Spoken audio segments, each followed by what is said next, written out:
Timotheo wa pili sura ya 3 na ule mstari wa kwanza.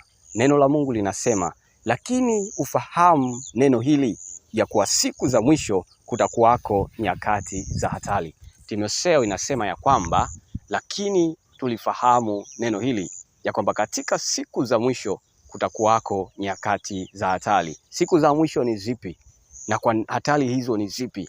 Katika siku za mwisho ni majira ambayo mimi na wewe tuko nayo sasa.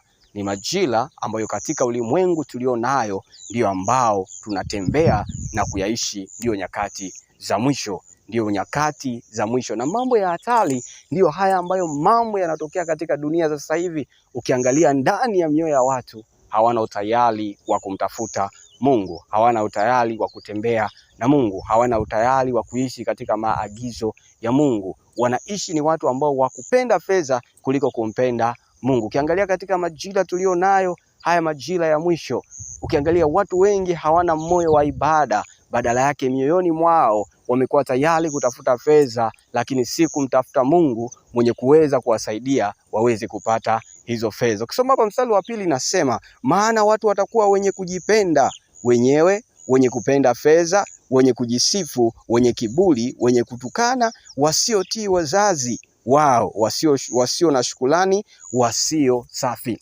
Watu watakuwa wenye kujipenda wenyewe. Katika siku za mwisho tunaona kila mtu anasimama katika kujipambania nafsi yake.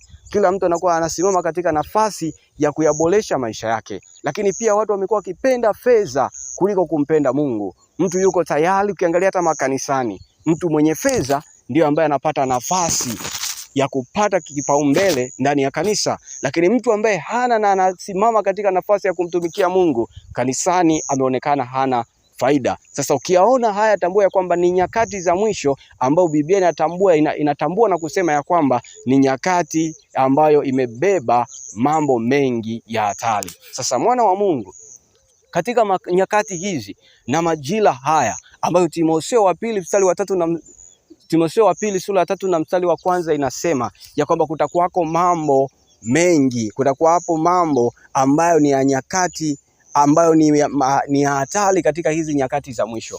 Lazima ukae ndani mwako utafakari. Je, katika miongoni ya mambo ambayo yametajwa katika hizi siku za mwisho, je, na wewe umo ndani mwao? Je, ni mtu mwenye kujipenda mwenyewe? Si mtu mwenye kupenda jirani zako? Si mtu mwenye kupenda ndugu zako? Je, ni mtu mwenye kupenda fedha na si mtu wa kumpenda Mungu? Je, ni mtu mwenye kutukana? Ni mtu mwenye kudharau wazazi? Lazima ukae utafakari. Lakini majira tulio nayo ni majira ya nyakati za mwisho. Ni majira ya nyakati za mwisho. Hata ukiangalia ndani ya kanisani, upendo wa wengi umepoa. Watu hawana muda wa kumtafuta Mungu.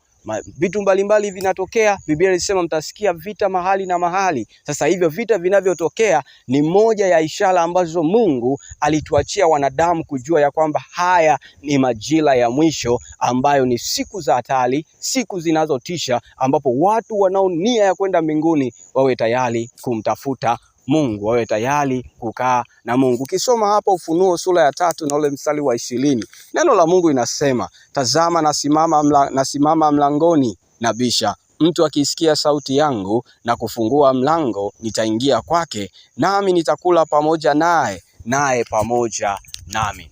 Bwana Yesu asifiwe. Katika hizi siku za mwisho ambazo ni siku za hatari, Mungu bado yuko katika milango ya mioyo yetu.